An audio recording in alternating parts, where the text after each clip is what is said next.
alienda akafanya harusi Mombasa.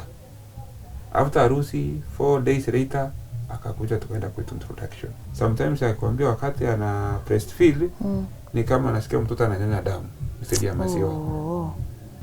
Ukiwa umelala pale unasikia mtoto akilia akitana you help. Ndio akaniambia daddy wamenichoma mguu wangu unauma wamenichoma. Still regardless ya DNA I still believe the child is mine. I believe, no question.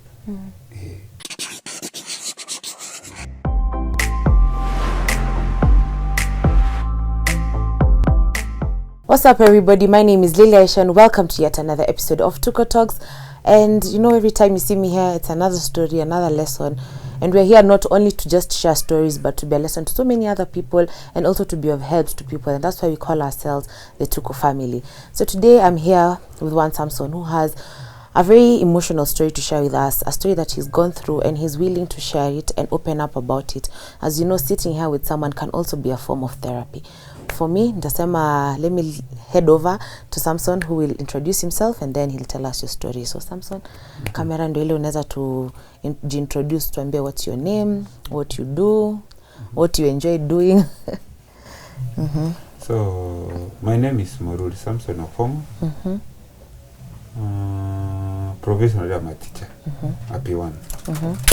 I completed my education or my college at 2012 from Nyanjo TTC in Kisii. I've been in Nairobi for around 12 years, since 2010 to now. So that's around 12 years. I was working as a teacher at a school called Tenderfeet from 2012. So, and then there, that's where I met the lady at 2016. Her name is Naomi Kalondu Masumba. It's her firstborn in their family. So, we met at 2016 and we started cooking. So, till April. Tulipofika April, we were dating, but tulipofika kitu kama March, alikuwa anakuja spend my time kwangu. Anaenda tutatoka shule tukuje kwa nyumba. Tuamka asubuhi tuende. So tukafika mahali agree we need to do introduction. Tulikuwa tumepanga niende kufanya introduction at Kisii. Both of you are teachers?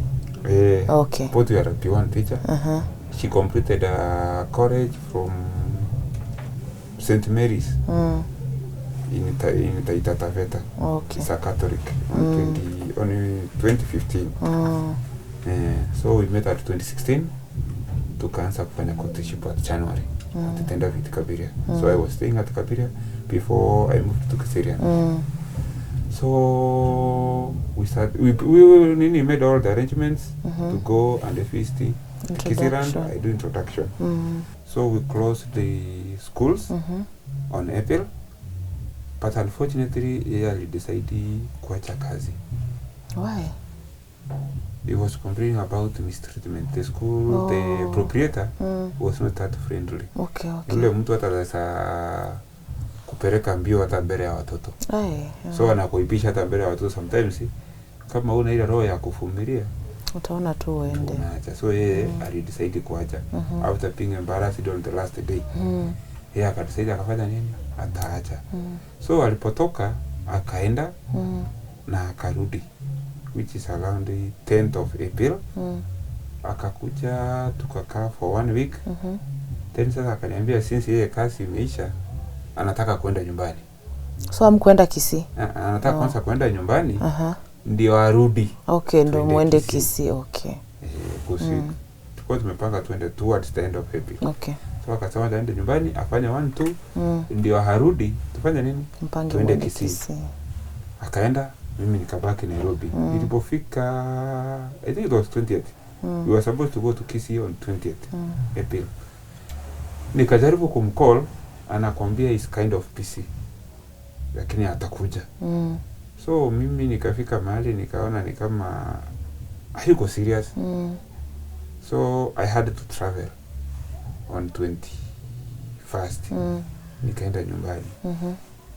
Nikafika nyumbani nikatulia 22nd aka call. Akaniuliza ulienda, nikamwambia nilikungoja siku kuona naenda. Akaniambia atakuja mpaka Kisii. So akakuja on 27 of April. Alinipigia simu, nimepanda gari. So akaniuliza kufika Nairobi nitapanda gari gani? Nikamwambia utaingia Country Pass, panda Utange. Itakufikisha mahali panaitwa Keroka. Ukifika hapo make a call. So akakuja, alipofika akameka a call, nikamchukua tukaenda nyumbani, tukafanya introduction. Tukakaa nyumbani 3 days. Tukakuja Nairobi. So tulipofika Nairobi, yeye akasema sisi hatukuwa tumeona anataka kufanya nini? Travel back to nini? Nyumbani aende na shughuli zake kama atafute kitu cha kufanya. Cha kufanya. Yeye akaenda, mimi nikabaki Nairobi. So May akaniambia she's expecting. Wakati aliniambia she's expecting, akamwambia hakuna shida. Mtoto sisi tutalea. Na tulikuwa tumepanga kuona, tumeenda paka introduction. So sioni shida mahali iko. So akaniambia sasa nataka kuanza clinic. Akaanza clinic on June. Kwa hiyo clinic akaniambia mahali because I was not get a payment iko nzuri vile. So I was supporting mahali ninaweza. So tukaenda hivyo ikafika mwezi wa 11. Ndio akaniambia vile anasikia haelewi. So sometimes anasema maybe akona twins, haelewi. Kwa sababu watu wa mwili mkubwa na mimba yake ilikuwa inakaa kubwa. So you can think of ni kama akona mtoto wawili. So to discuss even the names ya watoto. Tukasema maybe akiwa mtoto fulana tutamuita hii jina, akiwa msichana tutamuita ya majina. Na bado ako home all this time. Ananiambia ako. Kuna wakati aliniambia ametoka nyumbani akakuja South Sea. Hapa South Sea alikuwa anafanya kazi kwa nyumba. So at least apate by the time atafika delivery atapata at least akona kitu. Akunua diaper, kununua tugoto kuanzia. So tukapanga tukutane when he was at South Sea. But nothing materialized. Kwa sababu wakati alikuwa anapanga, maybe siku nataka kukutana, anakuambia mtapanga hata you can take a ride nini gari. Ukifika town unapata simu yake ilienda off. Ama unapata haichukuliwi. Akikuja kurespond kama siku moja aliniambia alifaint, akajipata ako hosi. Nikamwambia can I come to feast? Akaniambia hata nimetoka na kulingana na vile daktari ameniambia I need a total rest. So na nimetravel kwenda nyumbani. So akatoka Nairobi akaenda nyumbani. So alipokuwa nyumbani tukaendelea kucommunicate. Wako ina communication at around December. She introduced me to another lady. So tukakuwa wakicommunicate na yeye ananiambia tuna communicate. Hivyo kuna siku moja aliniambia ameambiwa anytime can deliver. So at around 20 something, I can't remember the specific day. Ndio akaniambia that nini amepelekwa Hosi na the lady ndio alinicall. Lady ni nani kwake? Just a friend? It's a friend. Okay. A friend. Aliambiwa msaidie kufanya exercises. So na kwao ni Loitoktok. Karibu mahali panaitwa Irasi, karibu na mpaka wa Kenya na Tanzania. So sababu alikuwa ananiambia ametoka, ameenda huko na amerudi. So akaniambia be prepared, anytime from now utafanya nini? Deliver. Utadeliver. So but it equal happen. Alienda akaambiwa maybe tu Sara alisign repa. So akarudi back. Ndio tukapanga akuje kujifungua Nairobi. Lakini pia nayo ikuwezekana. Akaniambia because of the delicate ya mimba yake, so hawezi kuja. Teni aja kujifungua huko, teni akuje. Akakuja 30 December ikaisha, haikufanyika. January ikaisha, haja deliver. So amekuja kudeliver on 26 Feb 2017. Tukapanga na my friends mahali kwa nakaa Kabiria, we do a feast. Haikuwezekana. Tulikuwa tuende tufanye feast tukuje naye Nairobi. Haikuwezekana. Shida akasema mamake afanye nini? Hataki akuje. Kwa sababu hata mgongo utafanya nini? Tamsumbua. So tukaachana nayo. So tukamwambia once you are well, utafanya nini? utajipanga ukuje wewe mwenyewe. Ndio akakuja May of 2017. The child was 2 months and some days. So akakuja, by then alikuja akaniambia anataka kuapply, ilikuwa wakati wa election kama saa hii. Anataka kuja atafanya nini? Nimtengenezee TSC number nimeapply, akipata hiyo leave ya kuonyesha ameapply, aende kuna mtu anauliza kula, amfanye nini? Kura amsaidie.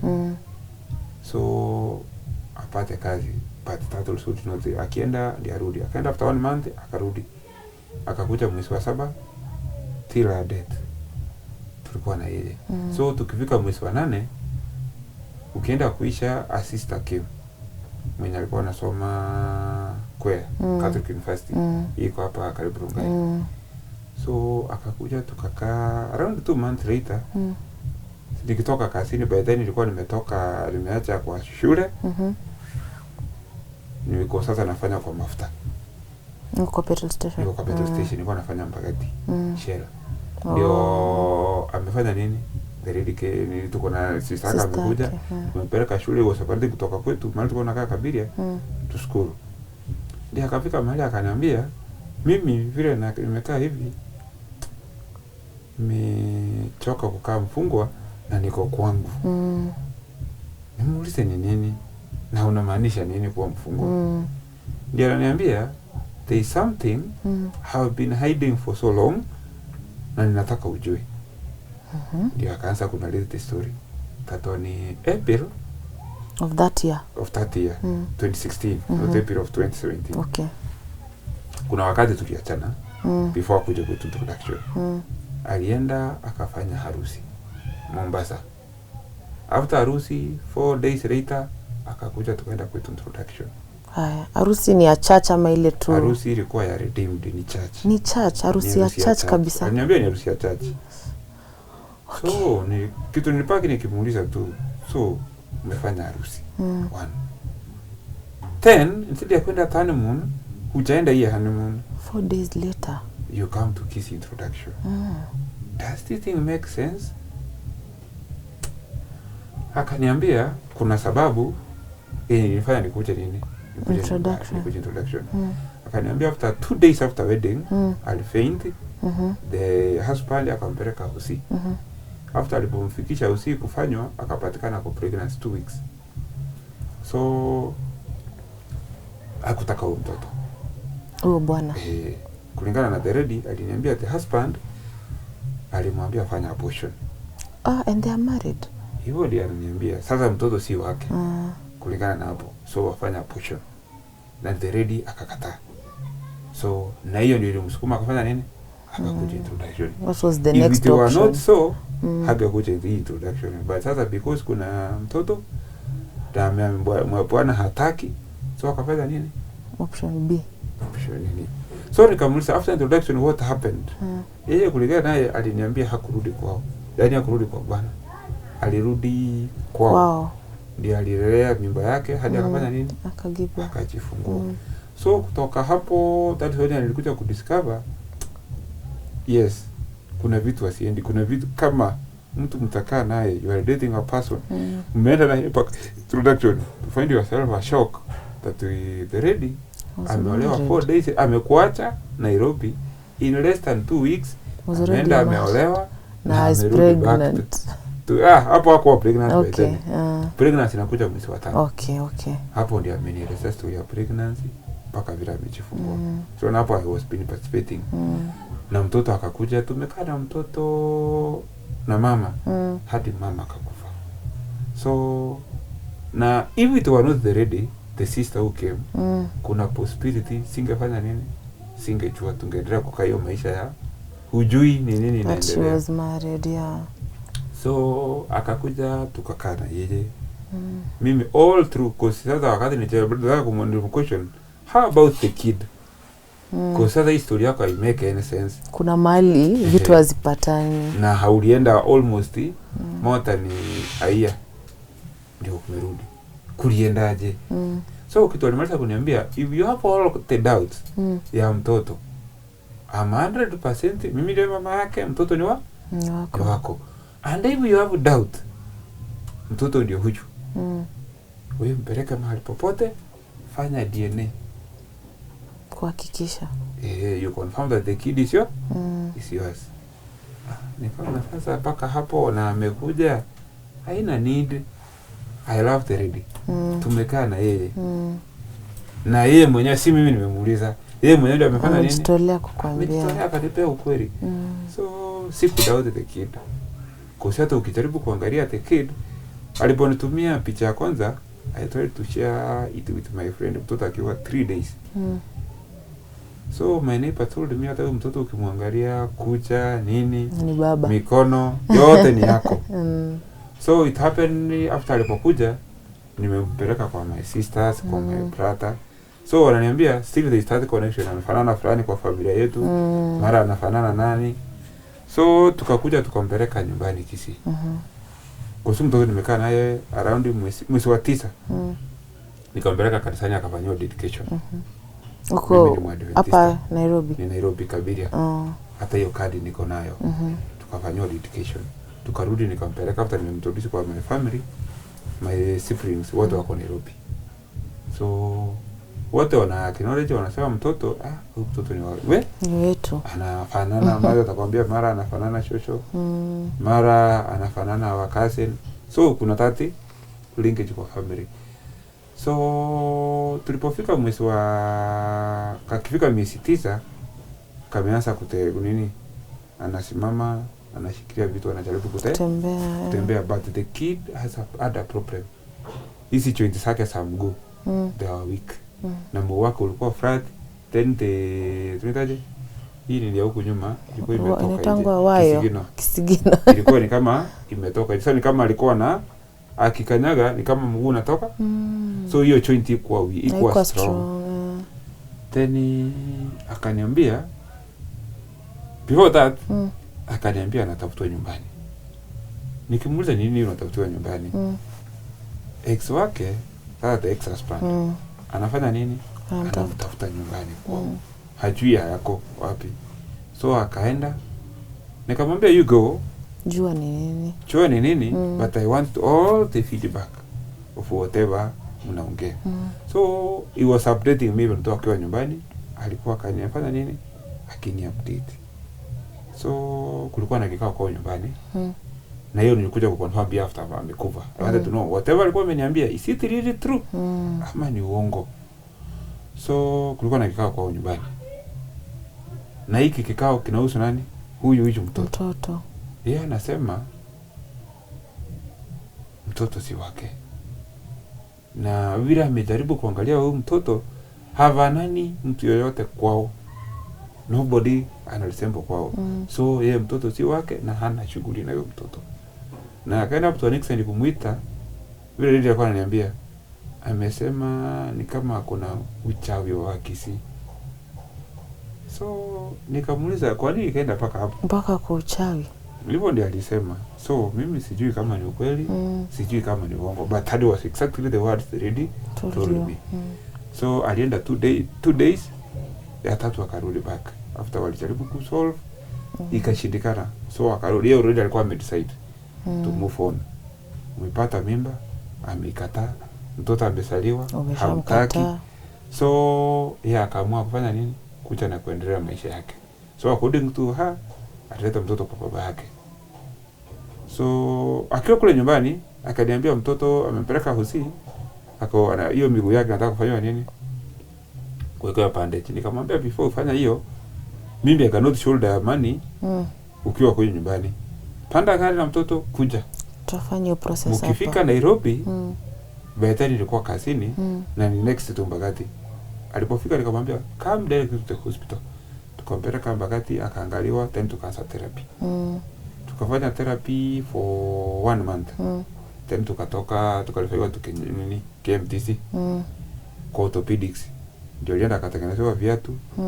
Akakuja after alipotan 1 year 3 months. Mtoto akaanza kutembea. But we keep it. Leo ametengenezwa viatu zinakuja mpaka hapa, zina support hii joint mpaka ile joint ya chini.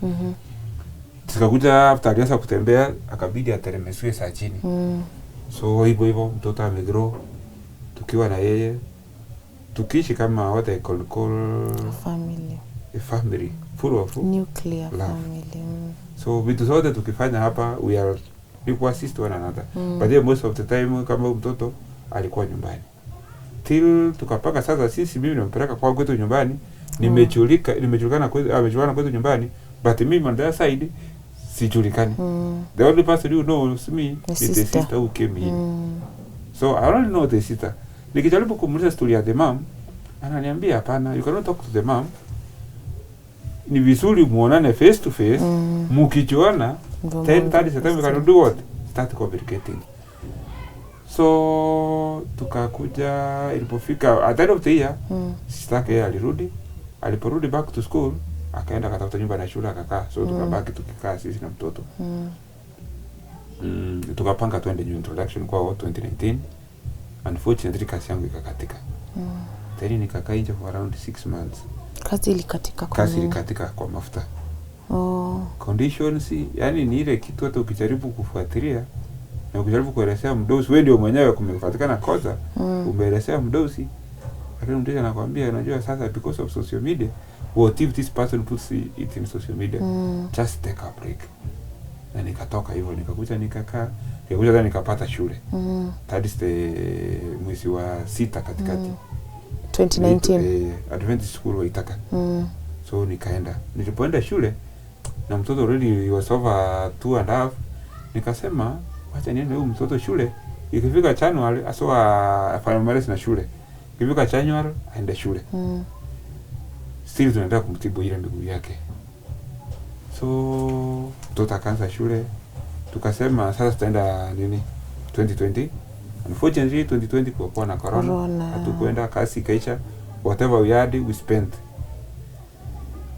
Tukakuja nikapata kazi mwezi wa 9 2020 back mahali nilikuwa nimesimamishwa 2019, wakaniita back pale petrol station.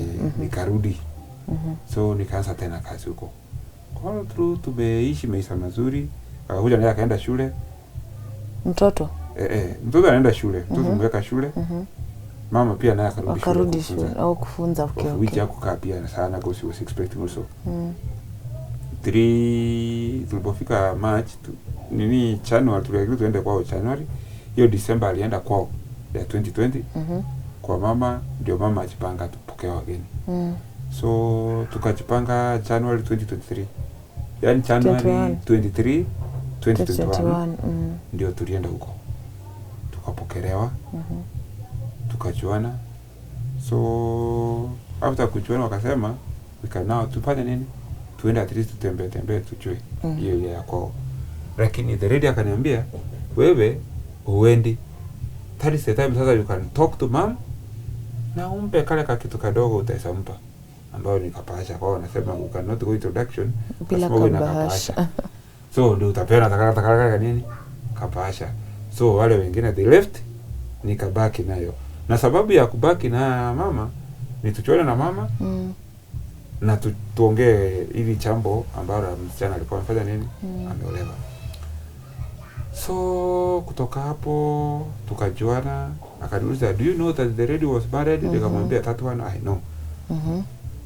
So tukaongea na wao, but they all through question ya the child. Sijui na sio yaambiwa mtoto si wa nani, si wangu. So tukakuja tukajuana, akaniambia sasa kitu utafanya, hii ni shida kubwa lakini iko na solution.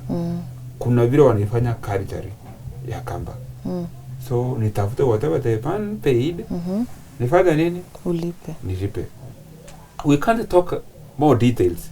Kulingana na their culture, I really akiwa expectant, kuna kitu unafanya nini? Utaongea. Once atajifungua, you can come tuongee. But ikifika tunataka kumaliza hii biashara hadi 2021. So tukaona by October nitakuwa nimemwambia how far I'm prepared. At this time the Kalundu is pregnant. Kalundu is pregnant with the second child. Yes. Okay.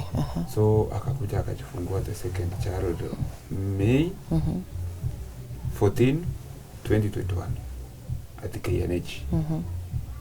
So tukaleta tulipata shamba tulileta kutoka kwao. Kasi akakaa nasi 2 months. Yeye akaenda, alikuwa class 8.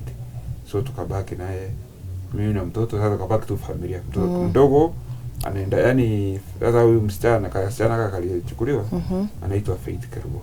Faith alikuwa anatumia. So yeye anaenda shule, so inabaki ni mama na mtoto mdogo. Ilipofika September ikienda kuisha, akaanza kucomplain mikono mama nerves. Akaenda hosi, akaambiwa ako na shida sensitive. So akigusa maji na zile sabuni anatumia ndio sababu nini inamsumbua. So kitu akaambiwa afanye akanunue gloves na akaenda medication. Tukielekea Oktoba, serious shida itaisha. Akaniambia sasa anasikia meno inamuuma. Na hiyo meno imekuwa ikimuuma for so long, lakini sasa juu why? It's too much From 2016 ilikuwa na hiyo shida ya meno. Akatumia kadawa kingine kwa Masai, kata ile meno. So ikakuja ikaachana. So akaenda hiyo tunaita Mtwini katika Biria. Akaanza matibabu. So pale Mtwini akaambiwa haezi fanya nini? Tolewa immediately kwa sababu amefura. Hiyo nini? Till gamu iishe ndio atafanya nini? Atatolewa. So akaenda 2 weeks later akaambiwa haiwezekani.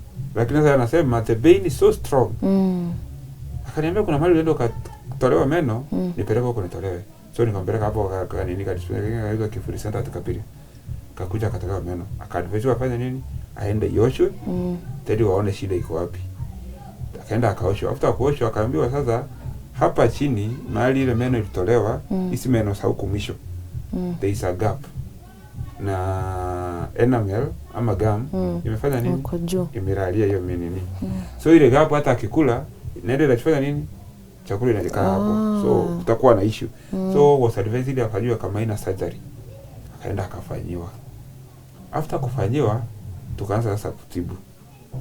Ule mdomo sasa ukaanza kufura after kuoshwa na kukatwa. Ile mdomo ukaanza kufura na ukatani sasa unakaa marunish. Ni kama damu imekufa ndani nikaenda.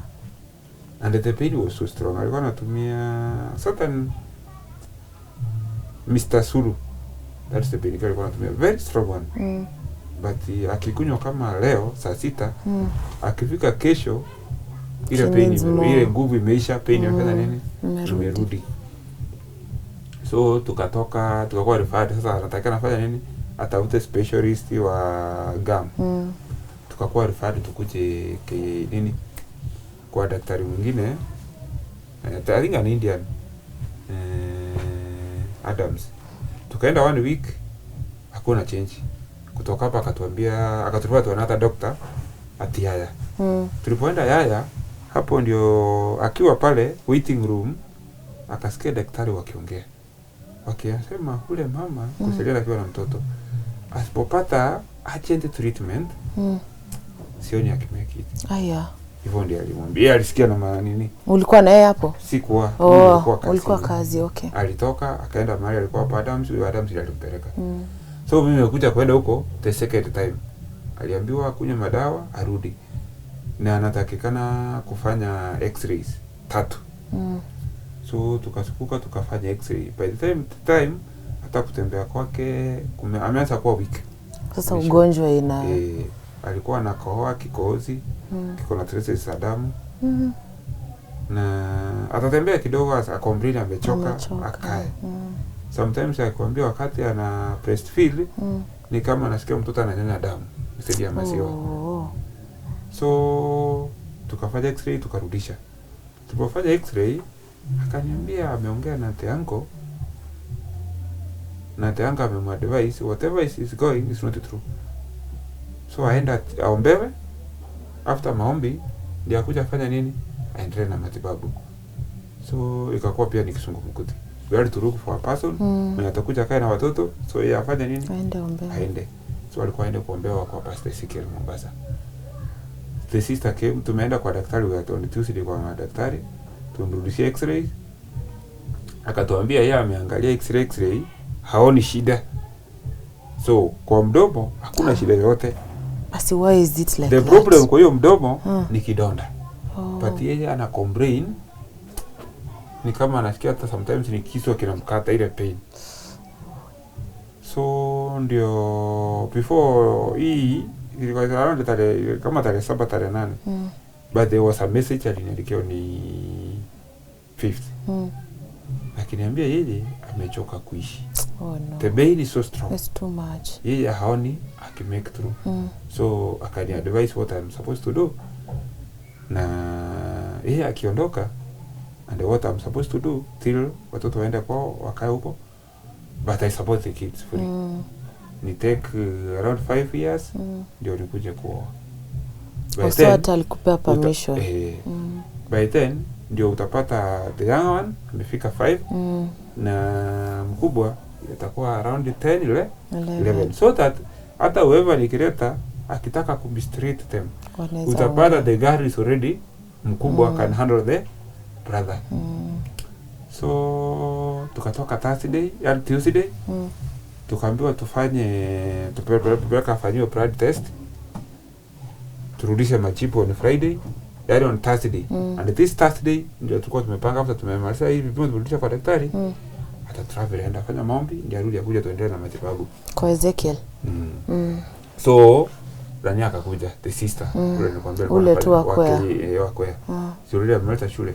So akakuja atuangalie watoto.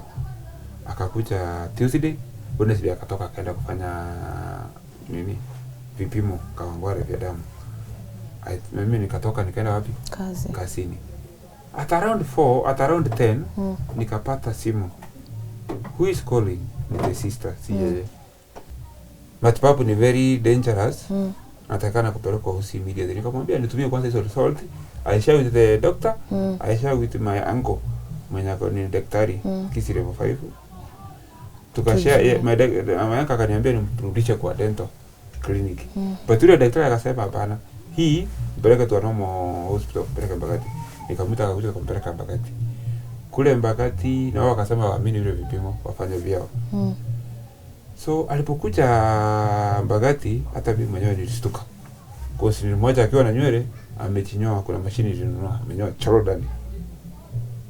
Na hata kutembea kwake, hata kutembea kumeanza kumlemea. Kuongea kumeanza kumlemea. So wakangangana hapo Mbagati. By 7 tunaambiwa hapana, huyu mpeleke Kenyatta.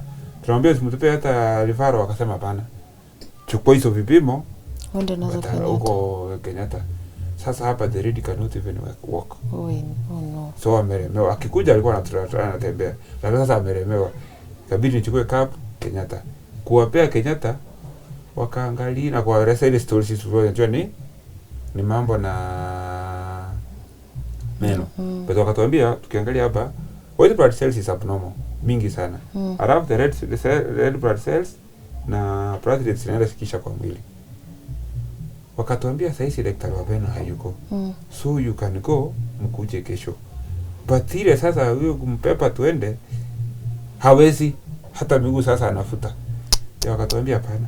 Wacha tumfanye admission. Teni kesho mkuje, kesho ndio tutajua vile kutaendelea. Akakuja kufanya admission. Akapatikana na damu, tukatoka damu akawekewa. But sasa nothing inabadilika. The condition is quickly naenda kuwa worse and worse. Unfortunately 7 days later the lady passed. Oh no. So tukamwacha atike ENH but tukamweka private wing. Because already I knew the problem hali ilikuwa, but hii problem sikuwa nimesolve na none of my family members walikuwa wamejua. What is the lady problem? Was married. Sio hakuna mwenye. Hiyo hakuna mtu anajua, ilikuwa tu kati yenu sasa na familia yao. Love is blind. So ilikuwa ina imefunika kila kitu. Tukaanza kupanga mambo na masishi. Na wazazi wanajua. So wakaniambia, "Wacha sisi tushughulike the other side, wewe endelea na mpango." Around a week later napata tukao mpaka tufunge masishi patikane Friday, but the communication is very slow. Sasa napata tena simu kutoka nyumbani niende kwenye ama kwao. Kwa kina msichana. Now hapa ndio sasa issue ya mtoto inakuja kwa rais. The man has come back is demanding for the child. Before atazikwe. Hata asikwe. Nikasema hata nitakuja. Lakini tena kitu kingine niambia hapana. Tukaongea mpaka around midnight. Midnight nikamwambia sasa I'm coming. By then si msichana alikuwa the younger brother pia amekuja, alikuwa ako nini Moi Eldoret. Tulikuwa na wao kwa nyumba. Nikamwambia sasa mimi na wananiambia niende nipepe nini? School fees ile nimelipa na vitu sote sasa support kuhusu the kid. Nikapepa tukaenda. Tukafika pale wakaniambia kitu tutafanya hivi. Tuende kwa children's to report. Tutoke tuende chief atuandikie barua. Wewe tuende tufanye pario. Tukiwa pale I got a phone call from Nairobi. Natakikana kwa chief Kangware. Sababu ni nini? I'm staying illegally with somebody so niko na mwili sasa si bibi. Niko na mwili, niko na mtoto wenyewe. Nikamwambia sasa hii si yuko Nairobi, niko nini? Tok. Akaniambia ukirudi kuja. So nilipokuja nikaenda huko. So pale tulipojaribu ikashindikana. Nairobi it was so strong. So hakuna kitu tungefanya the other side. Mtu wa Nairobi, huyu sub chief ni kama alichotewa kwa kitu. So he was forcing lazima kesi fanyike nini? Sahi. Nairobi. So nikakuja tukajaribu kuongea, wakamaliza kuconclude that sote tumechezwa na wasa na mzazi. Sasa so, mzazi wa Kalundu, the mother-in-law now to come to Nairobi. But ikuwezekana also. Lakini the way walikuwa wanataka kufanya vitu sawa, ni vitu zao kufanyika na chap.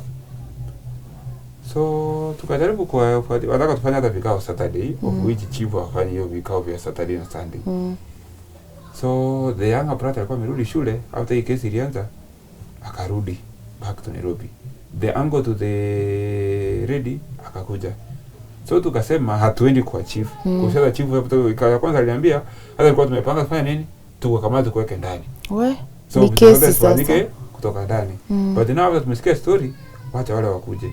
So tukasema turudi huko, tuende kwa chief. Hata kwa chief tukajaribu call the man, akasema yuko Nairobi ameenda kwa Kirungu. So tukapanga tuende tukutane wapi? Kwa kina msichana. We solve the problem. Akasema tutakutana tarehe 8. Mama according to their courage alikuwa amesema yeye msichana wake alikuwa amekataa. Na kuna message aliwatumia. Yeye akiwaambia hawa watoto wasiende kwa papa sao. According to the ready.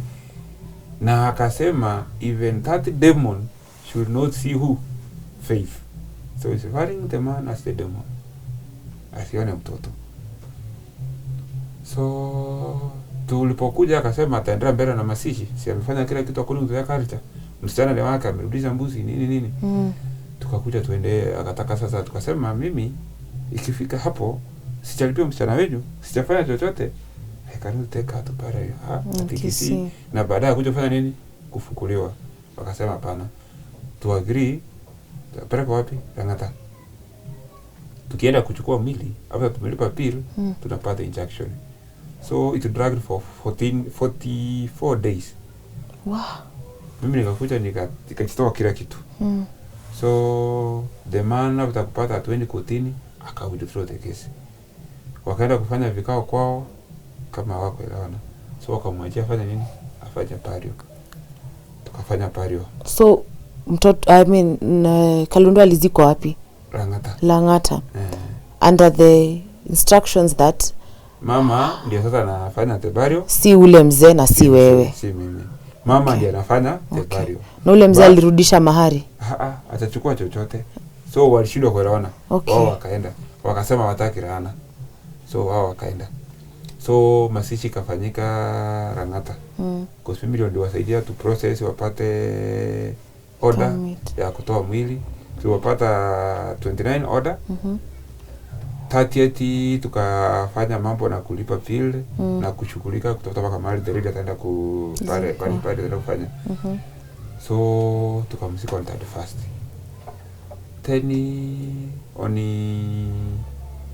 Nikakuja simu yangu ikakuja ikapotea.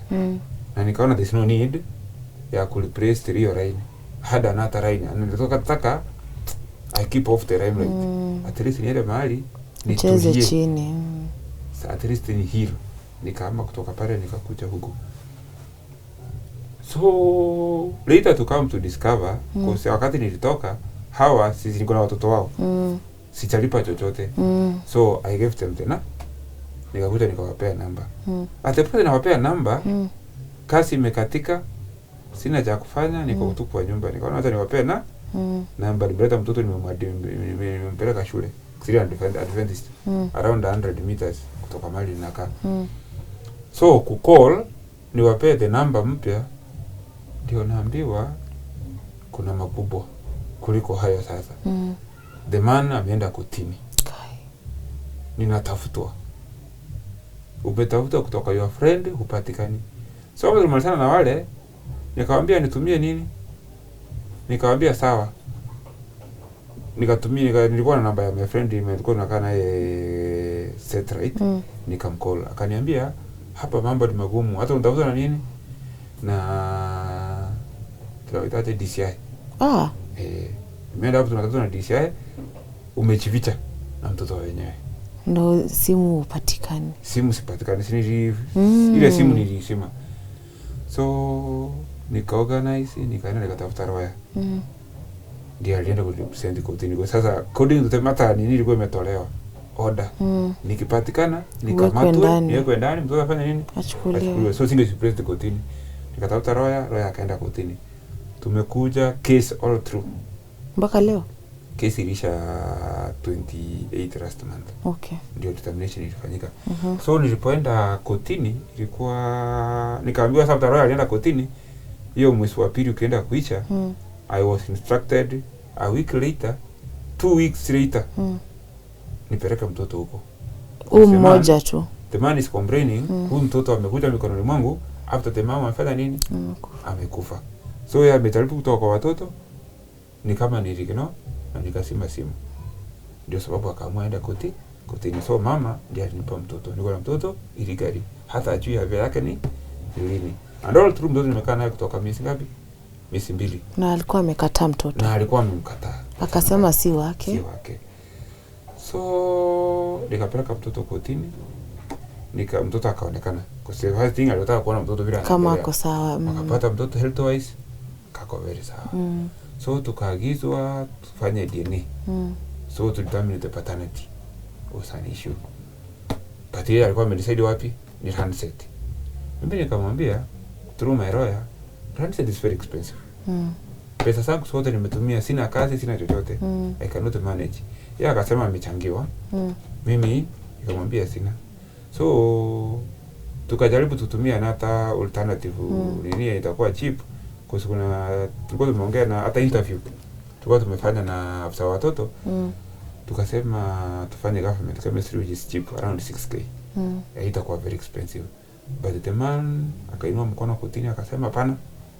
Mimi ifanyike wapi? Lancet. That is the only where I can trust. So kutoka hapo nikasema mimi sina pesa. Yeye akasema Roy akasema it's around 100k. Yeye akakataa.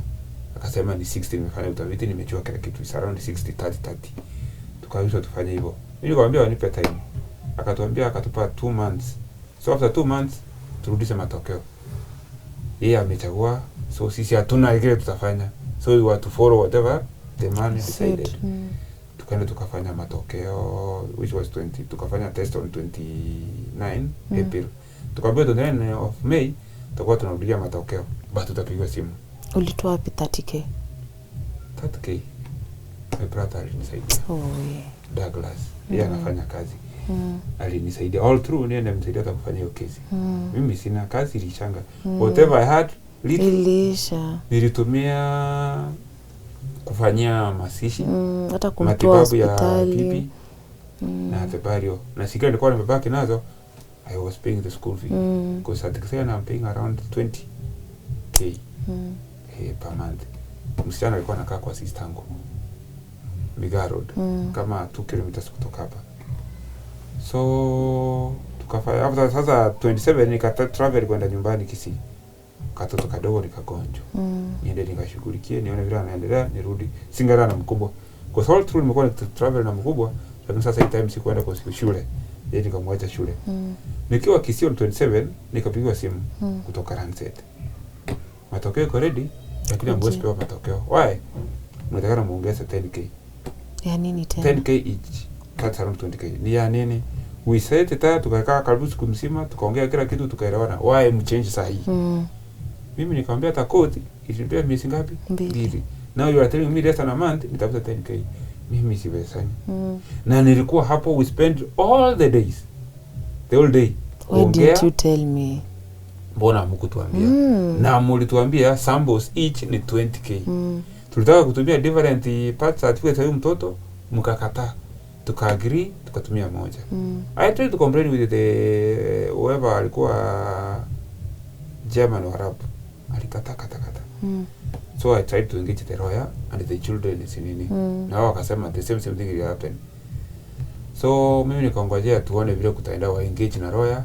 But unapiga hakuna mtu wa kupea matokeo. Ama jibu kunaendeleaje.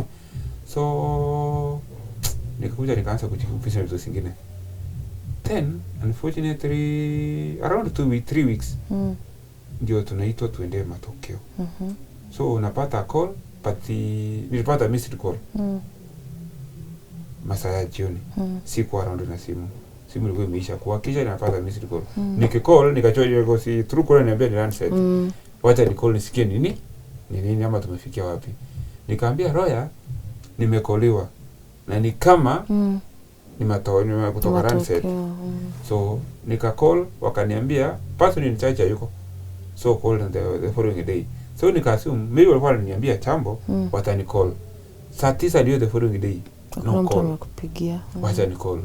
Still tena huyo mtu hayuko. Nikaambiwa atani call. Around 5 minutes later akani call. Akaniambia sasa kuchia matokeo. The first question nilimuuliza how? Mlikuwa mtuambia to raise 10k. Kumeendaje? Wakaniambia tumesolve. Wewe tafuta wale mlikuwa na wao, wafanye nini? Kuchia matokeo vile mlikuja. Nikamwambia sawa, wacha nijaribu kutafuta basi. Hadi hapo hajaniambia kama wameongea na ule the other guy. Yule mwanamume mwingine. So ikafika nikafanya nini? Nikatafuta lawyer. Lawyer atafuta mimi sikuwa na namba. Lawyer akatafuta yule wa watoto. Huyu mama wa watoto akamwambia children's officer. Yeye alipigiwa na akaambiwa wamefanyiwa waiver. So ile pesa imefanya nini? Imetolewa. Yeye ameexplain to details of which this explanation mimi nilipewa kama hiyo. Mimi niwaambia ni watafute. Hata sikwambia wamefanya nini? Wamepigiwa. So tukapanga tuende tuchukue matokeo. Tukaenda tukachukua matokeo. The day I cannot be specific. Ilikuwa turudi kotini 20th. Baada tukaenda kuchukua matokeo, tunachukua Friday, Monday yenda kotini. Mimi na lawyer tuka-agree before tupewe hii matokeo we will protest because the treatment haiko sawa. So tukakuja pale before tupewe matokeo, we started complaining. Only kwa ile kikao to come to discover that the man yeye alituma representative wake pale, alipoenda ku complain that is the time tuwana waiver that ni pia kwa tulipe. So tukamwambia sisi vile umetufanya hatufanyi nini? Mimi sikubaliani na kila kitu sijui. So I tried to raise an issue since matokeo was going to South Africa. Nipewe ile barua ya kwa sababu tulikuwa tume sign iende. The only explanation tuliambiwa ile barua ilitumika so it was stamped. Ni vigumu kuipata. Then hiyo ingine ilikuwa ilitumwa kwa system yao. So hizo vitu unaomba asitafanya nini? It was tampered. Si wametumana. So ile envelope sitafunguliwa. So sasa ni utamba with everything upata whatever iko ndani. So sikuridhika mimi, lakini pia sikuwa na option.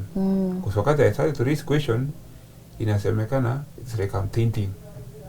Na hata whoever na mhalipia chini. All the way we are complaining, but the man is sitting quietly, not complaining anything. Tukakuja tukapewa matokeo, ndio the man apologized. Akatuambia maybe kuna miscommunication nyingi hapa. Aliweza kumwambia si vizuri na hata tukienda chua tumeenda hatujaridhika. So tukapewa matokeo tayari mtoto si wangu. Na sasa ndio nakuja kujua the reality, mtoto si wangu. Lakini when I'm going back to the book ile ya clinic, nikijaribu kufuatilia the 2 weeks nilikuwa nimeambiwa na the rate inaonekana, lakini sasa 31 kuna mahali tanisaidia DNA imemaliza, machibu yakaenda kotini. That's 28. Chaji akasema by 28 atakuwa amefanya nini? Make ruling.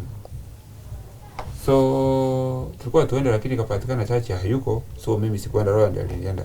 Yeye akaniambia friend, nimeona chachi already make a decision according to the DNA.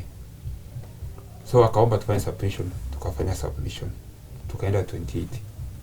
Hata pale nilipofika niko kotini, kesi inafanyika, siyuko.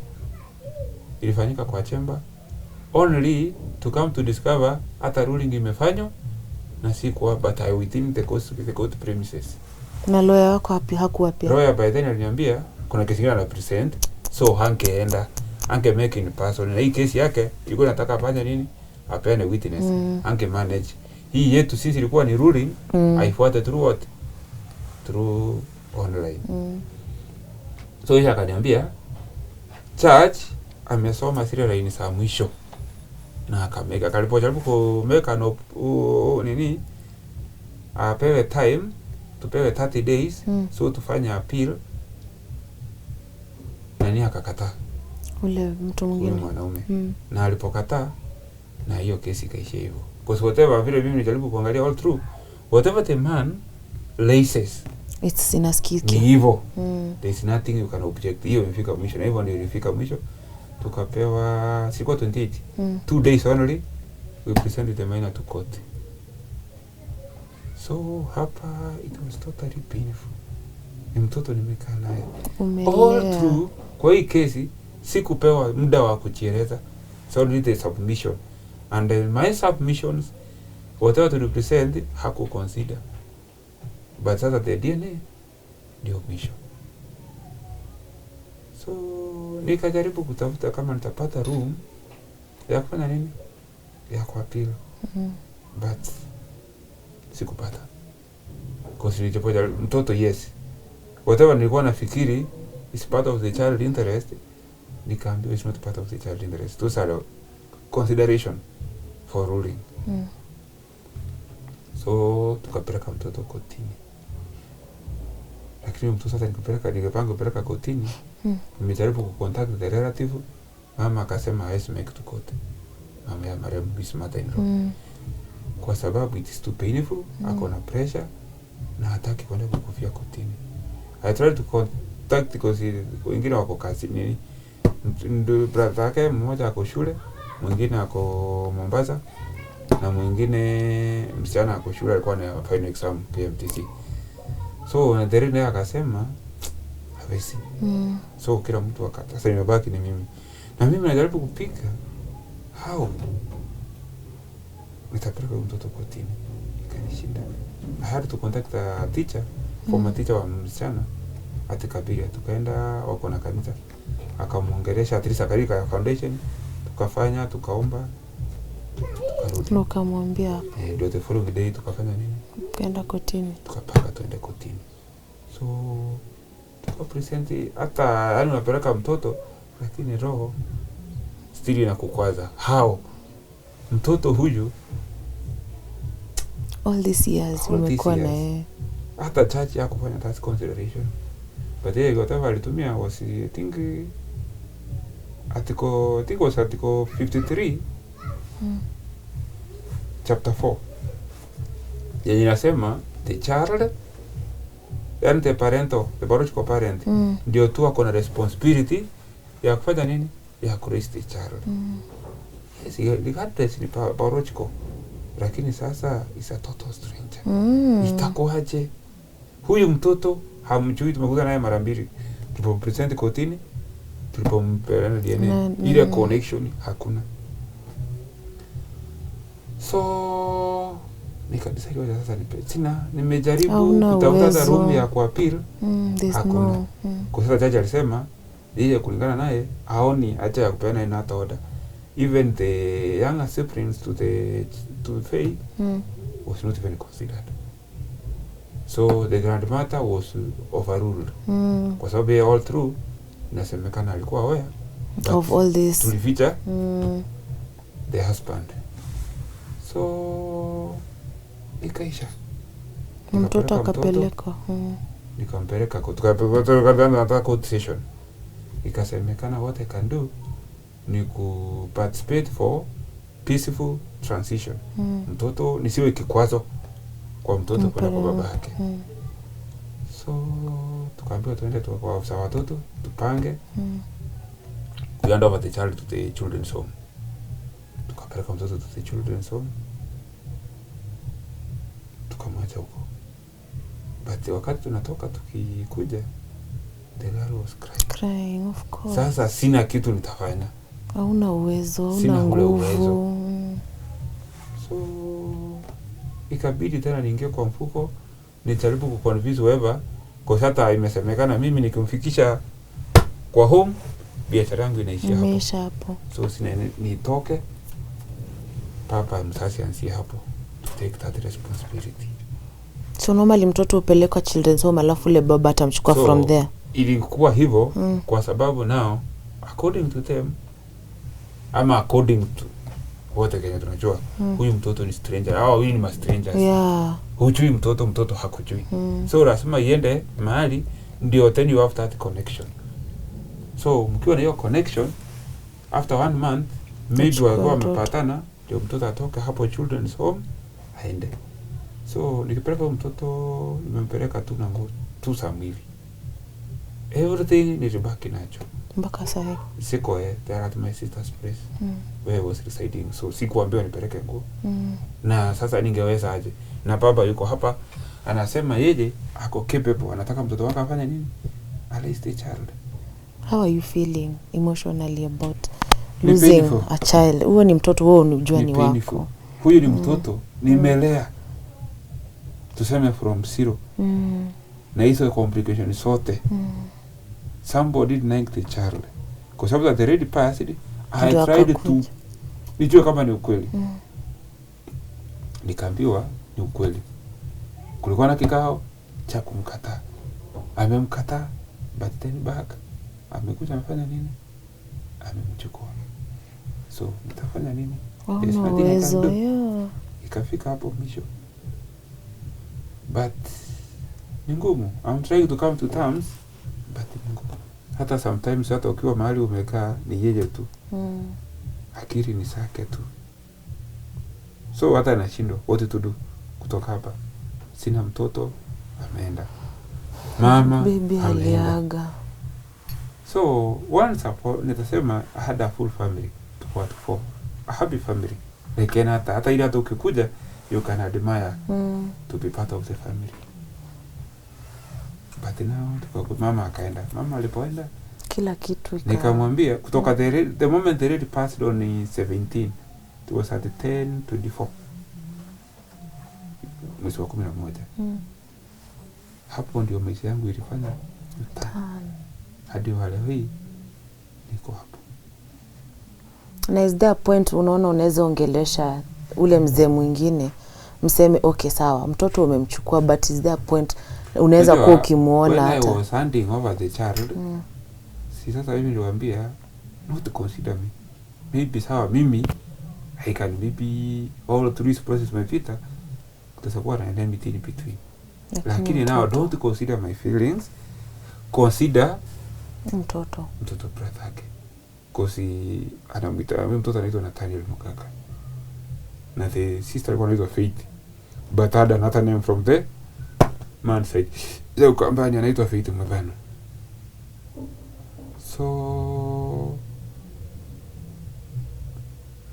chaji aliniambia hapa hakuna uwazi. Mimi nikamwambia hata kukuja kwangu hapa I was not even summoned. Mseme nilikuwa nataka kujificha na mtoto. After getting natafutwa na DCI, I had to surrender myself. So hakuna mahali nimejificha.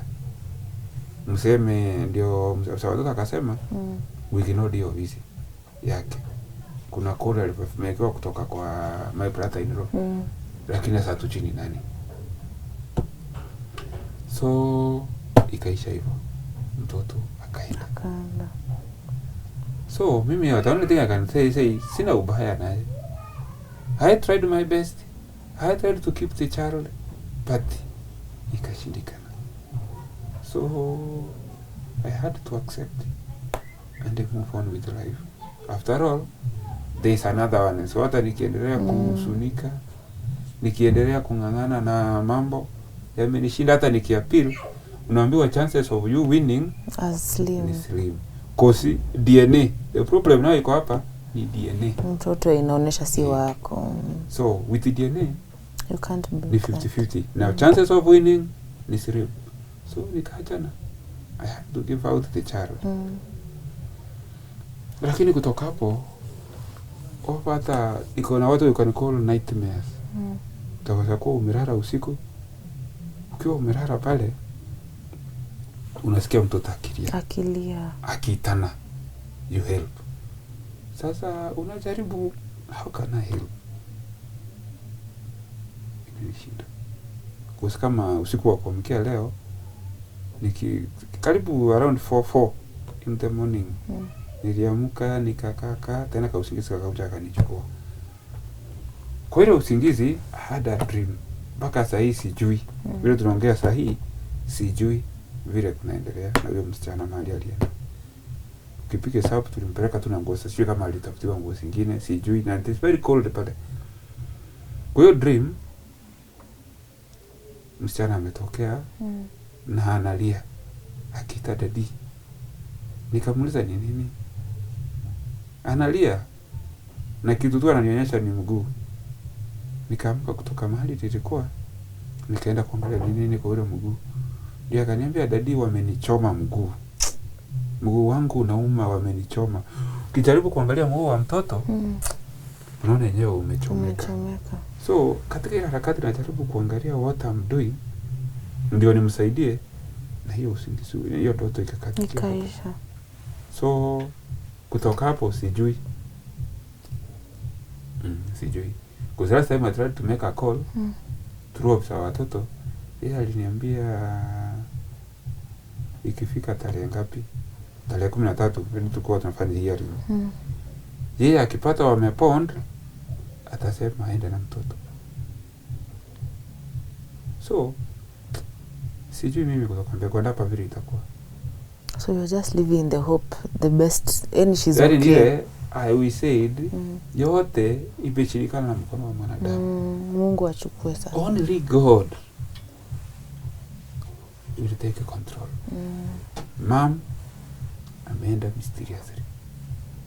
Now the child is gone. From 4 tumebaki wawili. Hata huyu mdogo I don't know vile namtamraisi. Sina kazi, sina anything, niko tu nikijaribu. So unless sasa nijaribu TSC nione hivyo ikanijia utarudi shule. But nikijaribu nipate ile nitapata accept. Kama hatai kuja in life sina shida. Hata sasa nikiambiwa come and help, utaenda. I can go and help because you go now everything, hata vitu zako za shule ziko. By then nilikuwa nichukue vitu kutoka shule, it is the same day nampeleka kotini, so singeenda. So wao wakitaji msaada wangu uko ready. Niko, si mtoto ni wangu na nothing has changed. Usiyo mtoto nikimwona anafanana na mdogo. That is the person who reminds me of the mom. Because hawajaja na mbari. Kako brown, mama na brown. So I'm still hoping maybe kutafika time tutakutana in this life. Na do you talk to mama ya your in-law, mother-in-law wako? Sasa mother-in-law hata tukiongea naye, the only thing atakwambia just hope. Hawezi ongelesha bwana mwingine amwambie. Because that's the time tuliongea na mother-in-law, Kenya aliniambia ni hivi. Najua utakuja kwa serial young, kwa utaoa. But never even one day abuse your mother-in-law. Ndio nikamuuliza unamaanisha nini? Tumekaa na wewe. Kuna siku nimewahi kukutusi? Akaniambia bana. Lakini wewe tu nikikwambia hivi. Mimi nilitusiwa, nilifanywa kila kitu. But yote naomba Mungu anisaidie, I forgive. Msamehe. And move on with life. Pole sana for what you've gone through. Ni nightmare all through. Hata unasema sometimes isifike usiku. Kila usiku kilala una the child lazima akuja akilia, anataka msaada wako. Oh no. So what can you do? Nothing. Ndio hata napanga niende at least nyumbani.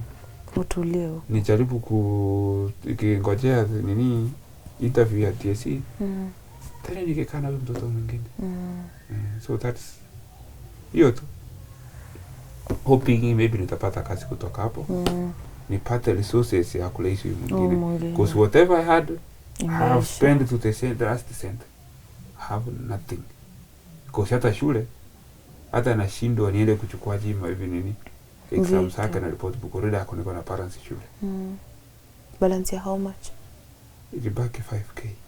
Niko na parents ya 5,000 kule shule. Na sometimes nafika nasema maybe I have let the mom down. Because I left back the instructions. But una nguvu, you tried your best. Also, so, aliacha instructions back. Very detailed instructions. Detailed. Hata akaambia to the family yake. Yeye hata katika akiwa maiti, hata maiti yake isiwahi step foot huko kwao. So, I pay everything.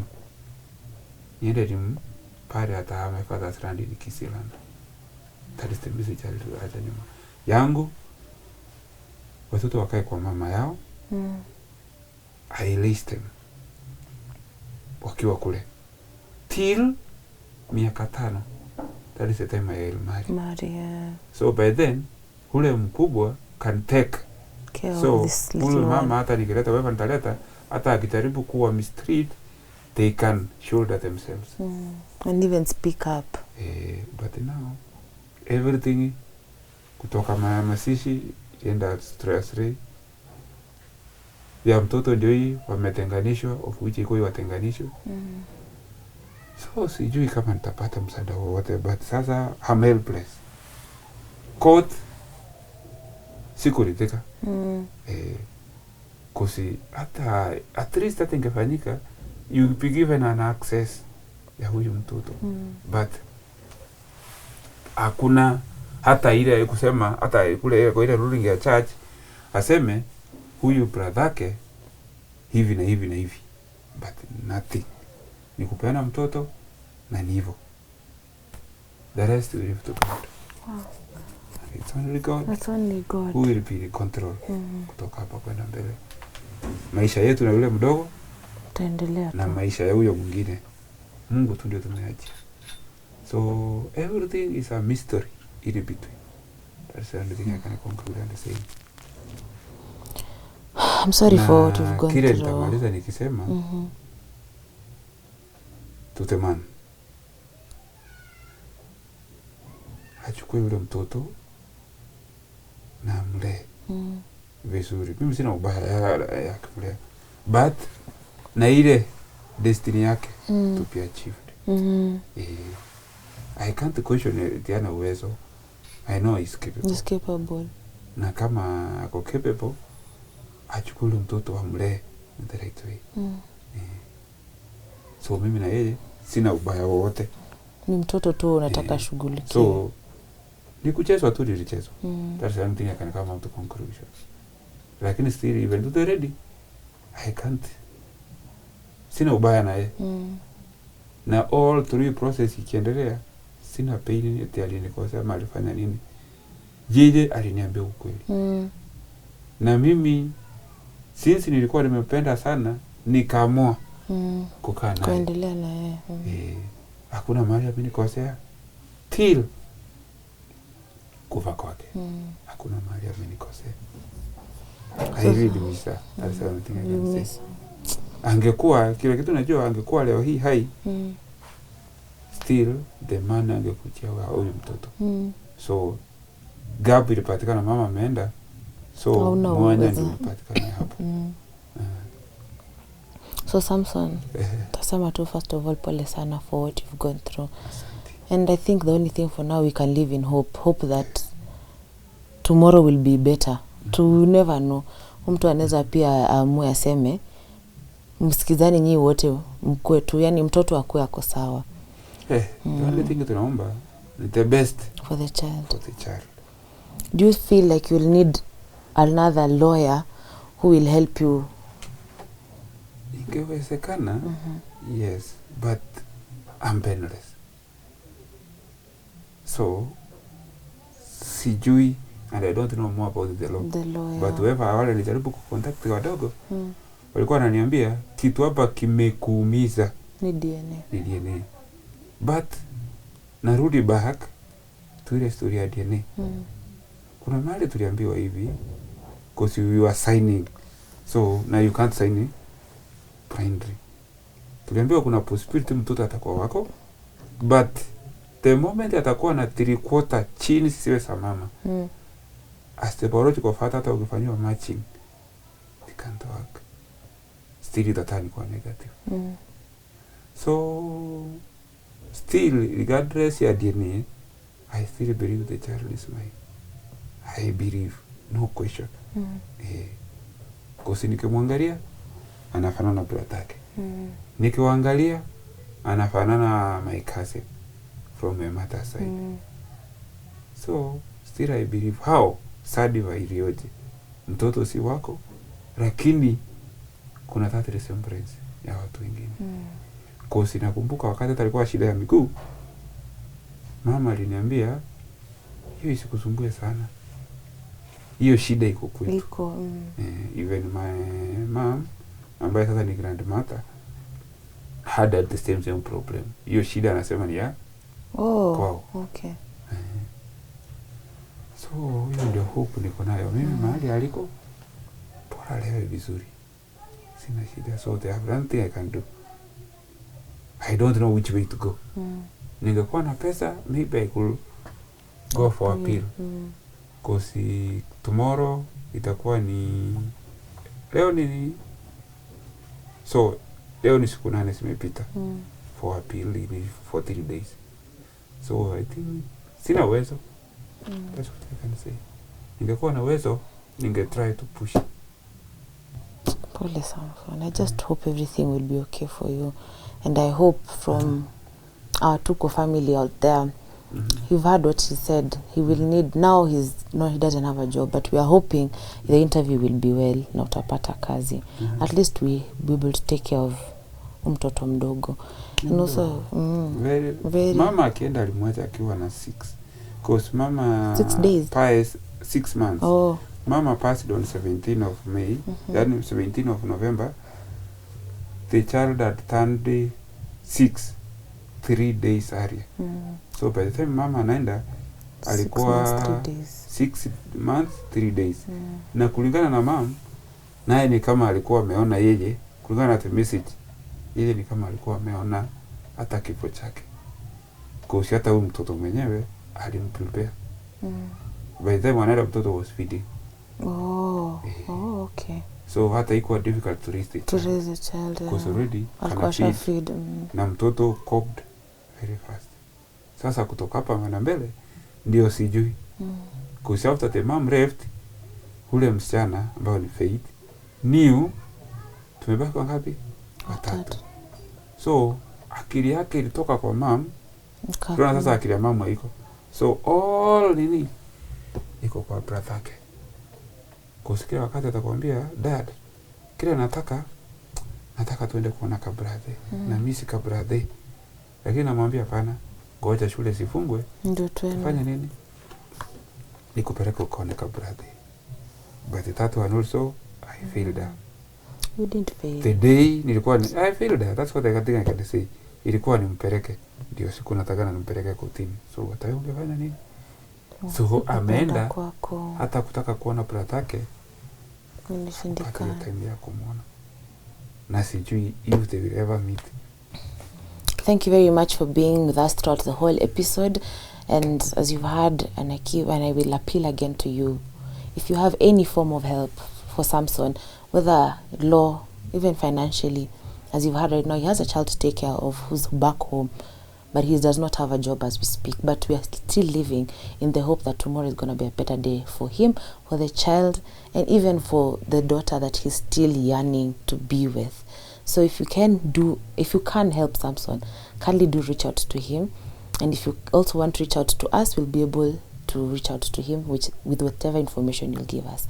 So from me, I tell you thank you very much and enjoy the rest of your time. And thank you for always being a big supporter of Tuko.